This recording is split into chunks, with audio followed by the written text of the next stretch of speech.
Приветствую, друзья! В Германии разгорелся скандал и страсти переполняют Бундестаг. Лидеры альтернативы для Германии Алис Вайдель и Тина Хрупола бьют тревогу.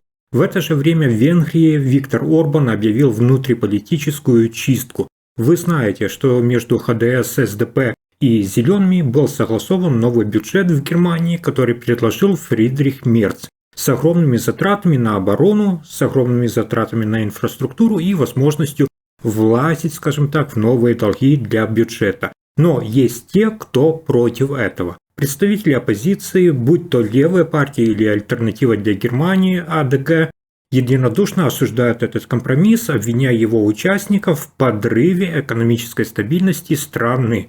Лидер АДГ Тина Хрупола и Алис Вайдель называют новый финансовый договор долговым картелем и утверждают, что он приведет Германию к еще большему финансовому кризису. Руководство альтернативы для Германии выступило с еще более жесткими заявлениями, в котором подвергло Фридриха Мерца, будущего канцлера Германии, резкой критике за его роль в переговорах с данными партиями. Цитата. «Фридрих Мерц в очередной раз позволил себя провести и фактически капитулировал перед требованиями проигравших выборы Зеленых», заявили в официальном сообщении партии ее лидеры Алис Вайдель и Тина Хрупола. Они указывают на то, что представители партии Зеленых якобы полностью навязали свои условия в переговорах с ХДС и СДП и продвинули все свои ключевые требования. Особенно жестко Вайдель и Хрупола прошлись по самому Мерцу, обвиняя его в том, что он готов заплатить любую цену, лишь бы получить шанс сесть в кресло канцлера. Тина Хрупола заявил, цитата, «Фридрих Мерц идет на нарушение конституционных норм, разрушает государственные финансы и обременяет как нынешних, так и будущих налогоплательщиков только ради того, чтобы заполучить место канцлера по милости лево-зеленых». Конец цитаты. По мнению альтернативы, как видите, друзья, по мнению альтернативы для Германии, этот финансовый пакет представляет собой нечто иное, как безграничный, скажем так, самообслуживающийся фонд, из которого правящая коалиция, то есть долговой картель из СДП, Зеленых и ХДС, может бесконечно черпать деньги, когда захочет. Тина Хрупола подчеркивает, что подобная практика приведет к дальнейшему росту долгов и усилению финансовой зависимости страны, что, по его мнению, является предательством интересов немецких граждан. В свою очередь, Алис Вайдель, сопредседатель АДГ, в жесткой форме раскритиковала новую финансовую сделку, заявив, что 100 миллиардов евро из этого долгового пакета будут фактически сожжены на проекты, продиктованные климатической идеологией.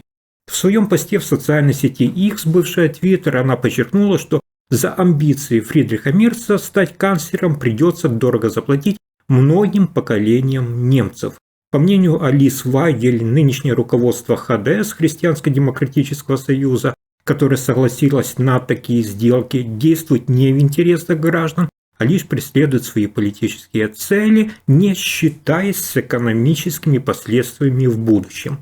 Левая партия также выразила глубокое недовольство достигнутым компромиссом. Лидер левых Инесс Швертнер заявила, что соглашение выгодно в первую очередь также и альтернативе для Германии, так как повторяет ключевую ошибку правительства светофора, то есть навязывание климатических мер и усиление военных расходов без какого-либо социального баланса. В интервью она отметила, цитата, «Это провалится и лишь подтолкнет еще больше людей в объятия альтернативы для Германии». Левые, в свою очередь, считают, что такие решения правительства только усиливают социальное недовольство, и электорат будет перетекать к альтернативе для Германии. Швертнер призвала депутатов партии Зеленых не голосовать за этот компромисс во вторник. Цитата. «Еще не поздно изменить ситуацию», заявила она, апеллируя к тем представителям партии, которые, возможно, сомневаются в необходимости поддержать подобную сделку. Фракционный лидер левых Хайди Райхине также резко высказалась по поводу данного соглашения. Она подчеркнула, что в нем вновь не предусмотрено никаких абсолютных мер для социального равновесия в стране. По ее словам, из-за чрезмерной задолженности правительство столкнется с огромным давлением на бюджет, что приведет в свою очередь к дальнейшему сокращению всех социальных расходов и урезанию выплат для обычного населения. Цитата. «Сейчас складываются основы для новой волны урезаний и отмена социальных программ. Друзья, согласно достигнутому соглашению между ХДС, Социал-демократической партией и Зелеными, предполагается внесение нескольких изменений в Конституцию, которые должны быть приняты на следующей неделе, во вторник предположительно, большинством депутатов уходящего состава Бундестага. В частности, планируется создать специальный фонд объемом 500 миллиардов евро для инвестиций в инфраструктуру и в оборонный сектор. Кроме того, расходы на оборону, которые превышают 1% ВВП Германии, не будут здесь учитываться при расчете долгового лимита.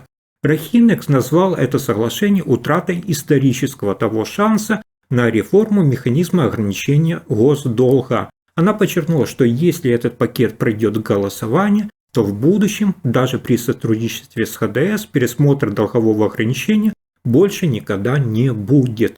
В этой связи она вновь обратилась к депутатам Зеленых и СДП с призывом пересмотреть свои позиции и отказаться от поддержки данных решений. Пока, как вы видите, друзья, в Германии происходит экономический переворот и рушатся, скажем так, десятилетние запреты на бюджетные долги, венгерский премьер-министр Венгрии Виктор Орбан, который находится у власти уже почти 1,5 десятилетия, сталкивается с все более серьезной политической конкуренцией. В ответ на это он значительно ужесточил свою риторику, используя выражения, которые напоминают темные времена европейской истории. В своих недавних выступлениях Виктор Орбан обрушился на своих политических противников, журналистов и правозащитников, прибегая к крайне резким высказываниям. Во время своей речи в Будапеште 15 марта, вчера приуроченной к празднованию венгерского национального праздника, Орбан в своем привычном правопопулистском стиле назвал своих оппонентов похожими на насекомых, заявив, что после торжественного собрания начинается великое весеннее очищение власти. Якобы насекомые пережили зиму, сказал венгерский лидер, намекая на своих политических противников, которых он обвиняет в подрывной деятельности против него. Он также добавил, что его правительство ликвидирует финансовую машину, через которую коррумпированные, по его словам, доллары использовались для покупки политиков, судей, журналистов, псевдообщественных организаций и политических активистов. Такие высказывания, конечно же, вызвали в Венгрии широкую волну возмущения не только среди оппозиции, но и в европейских кругах. Многие эксперты отмечают, что стиль риторики Виктора Орбана становится с каждым днем все более радикальным и агрессивным. Критики обвиняют его в использовании методов запугивания политических оппонентов, что является классическим инструментом авторитарных режимов. Независимые средства массовой информации подверглись жесткому давлению, судебная система оказалась под полным контролем правительства, а многие оппозиционные активисты и организации столкнулись с давлением. Именно из-за этого ЕС заморозил часть финансовой помощи в Венгрии, опасаясь, что средства будут использованы не по назначению.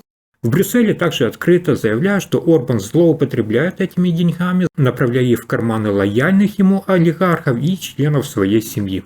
Сам венгерский премьер-министр, однако, изображает себя, наоборот, жертвой западного заговора. Он называет себя борцом за свободу, утверждая, что против него ведет войну Брюссель, который якобы действует по указке мировых финансовых элит. Все его критики внутри страны, по его версии, являются лишь марионетками европейской бюрократии, которая выполняет приказы своих покровителей. Ровно год назад на политической арене в Венгрии появился Виктору Орбану серьезный, скажем так, конкурент, который бросил вызов его долгосрочному правлению. Речь идет о умеренно консервативном политике Петере Мадьяре, который ранее был частью партии Орбана Фидес и состоял в браке с бывшим министром юстиции Юдит Варха. Однако, разочаровавшись в курсе правительства, он решил основать свою собственную партию, которая, согласно независимым опросам, стабильно опережает Фидес Виктора Орбана по уровню поддержки. Предстоящие парламентские выборы в Венгрии, я вам напомню, намечены уже на весну 2026 года и становятся все более напряженными, и Орбан, похоже, ощущает нарастающее давление. В последние месяцы он заметно ужесточил свою риторику, а также усилил преследовательные меры в отношении своих оппонентов. Последние заявления венгерского премьера, в которых он сравнивает своих политических противников с насекомыми, демонстрируют резкое усиление его недовольного тона. Орбан все чаще пытается представить своих политических противников и независимых журналистов как агентов западного влияния, утверждая, что их якобы купил Европейский Союз и другие западные финансовые структуры. Однако Виктор Орбан, конечно же, никаких доказательств этим обвинениям не предоставил, это всего лишь слова. В действительности же многие общественные организации и независимые СМИ, да, они получают финансирование от западных фондов и государственных структур, но делают это абсолютно легально. Эти средства выделяются в рамках прозрачных конкурсов и грантовых программ, а их использование строго контролируется. Согласно действующему венгерскому законодательству, получение зарубежных таких грантов и спонсорской помощи не является незаконным.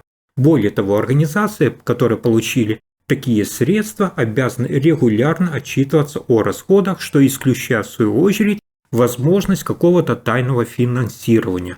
Тем не менее, Виктор Орбан продолжает использовать свою риторику о западном вмешательстве во власть, чтобы дискредитировать своих критиков и оправдать дальнейшее давление против независимых СМИ, гражданских активистов и оппозиционных политиков. Таким образом, друзья, на фоне нарастающей угрозы со стороны Петра Мадьяра и его новой партии Орбан пытается усилить свою власть через еще более жесткие методы подавления и запугивания. Друзья, как видите, ситуация в Германии и ситуация в Венгрии стремительно накаляются, и последствия этих решений могут затронуть абсолютно всю Европу. Мы, кстати, уже с вами видим, как проходят протесты сейчас в Сербии.